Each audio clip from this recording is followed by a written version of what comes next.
আজকে আলোচনা করব রাসূলের দুধ মা কে ছিলেন। এই ধরনের 10টি প্রশ্ন এবং উত্তর আপনাদের সামনে আলোচনা করব। ভিডিওটি ভালো লেগে থাকলে চ্যানেলটিকে সাবস্ক্রাইব করে পাশে থাকবেন সবাই। তো যাই হোক, শুরু করছি। 1 নম্বর প্রশ্ন, পারসিক উপাসনালয়গুলোতে কি নিদর্শন দেখা যায়?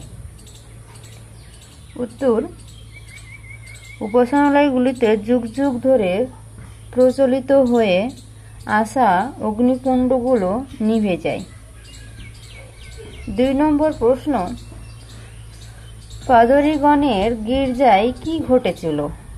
উত্তর, বহাইরা পাদরীগণের সরগরম গির্জাগুলো নিস্তেজ হয়ে পড়ে।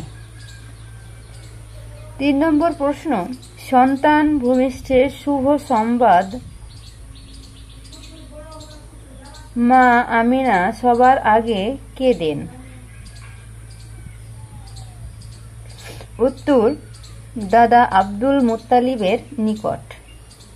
4 নম্বর প্রশ্ন, নাতির জন্মের পরে আব্দুল মুত্তালিব তাকে নিয়ে প্রথমে কি করেন? উত্তর, নাতিকে নিয়ে কাবা শরীফে গিয়ে অশ্রু বিসর্জন দিয়ে আল্লাহর কাছে তার কল্যাণের জন্য প্রার্থনা করেন।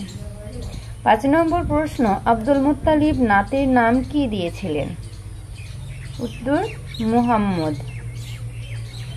6 নম্বর প্রশ্ন, আরবের প্রচলিত প্রথা অনুযায়ী রাসূলকে কত দিনে খতনা দেওয়া হয়? উত্তর, 7 দিন পর 7ম দিনে।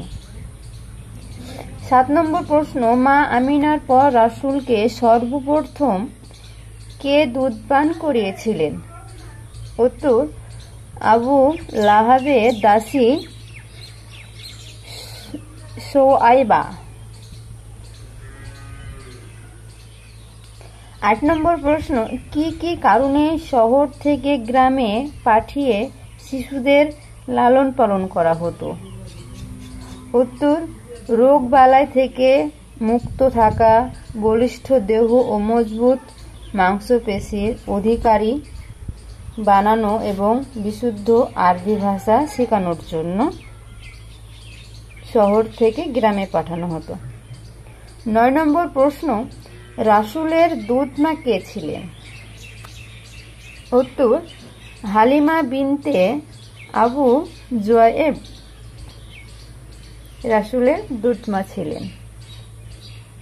10 নম্বর প্রশ্ন, দুধ মা হালিমার গোত্রের নাম কি ছিল? উত্তর, বনু সাদ বিন বকর। তো আজ এই পর্যন্তই, আবার পরের ভিডিওতে আপনাদের সামনে আলোচনা করব।